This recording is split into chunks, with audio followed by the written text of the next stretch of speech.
कैसे हैं आप? आशा करती हूँ कि आप सब कुशल ही होंगे। दोस्तों, आपको पता है हास्य व्यंग यानी क्या?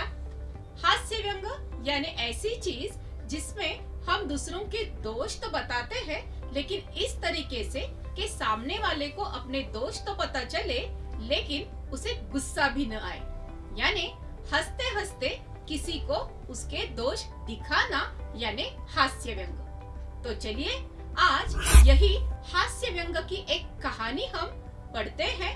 कहानी का नाम है वाह रे हमदर्द। इस पाठ में उन्होंने हमसे हमदर्दी जताने वाले क्या सच में हमारा भला चाहते हैं?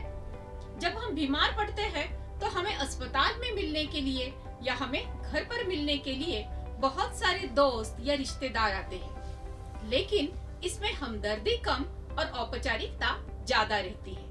और यही है हमारे स्वभाव के दोष। भाषण के प्रभाव से मेरी साइकिल को कुछ अधिक जोश आ गया और कार को गुस्सा अधिक आया। यह निश्चित रूप से कहा नहीं जा सकता, किंतु मेरी साइकिल और वह कार जब करीब आए तो विरोधियों की तरह एक दूसरे को घृणा की नजरों से देखते हुए आपस में जा भिड़े, यानी यहाँ पे लेखक का अपघात हो गया।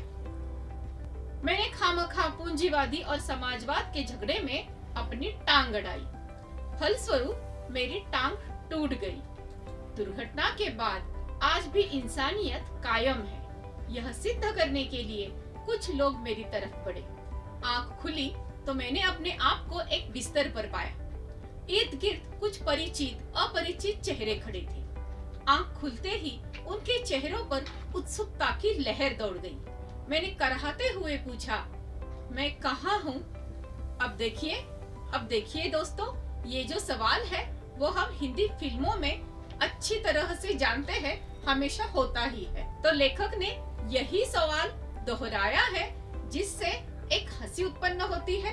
लेखक का अपघात हुआ है, लेकिन उस अपघात को उसने इस तरह से दर्शाया है कि कहीं भी उसकी कहानी गंभीर स्वरूप नहीं ले रही। आंख खुली तो मैंने अपने आप को एक बिस्तर पर पाया। आप सार्वजनिक अस्पताल के प्राइवेट वार्ड में हैं।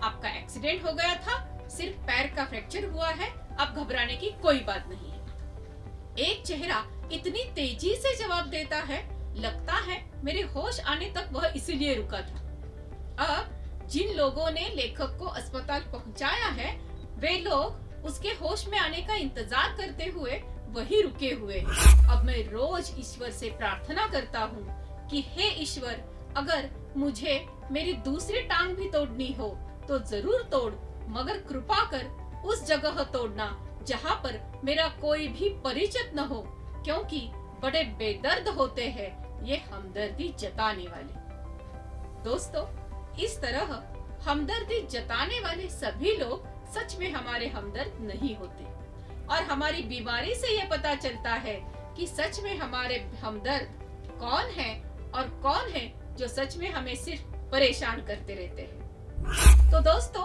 अब इस पाठ से संबंधित कुछ सवालों के जवाब जानते हैं। तो सवाल पहला, लेखक डैश पर भाषण सुनकर आ रहे थे। विकल्प अ, विकल्प ब, विकल्प क या विकल्प ड? बिल्कुल सही, विकल्प क, पूंजीवादी और समाजवादी अर्थव्यवस्था पर। दोस्तों, हम सभी को कभी न कभी हमदर्दी जताने के लिए अस्पताल जाना ही पड़ता है, लेकिन किसी को देखने के लिए जब हम अस्पताल पहुंचते हैं तो उसके कुछ नियमों का, हमारे कुछ आचरण का हमें ख्याल रखना चाहिए। तो कैसा आचरण होना चाहिए हमारा जब हम किसी को हमदर्दी जताने जाते हैं? इसके बारे में आप जरूर सोचिएगा। धन्यवाद।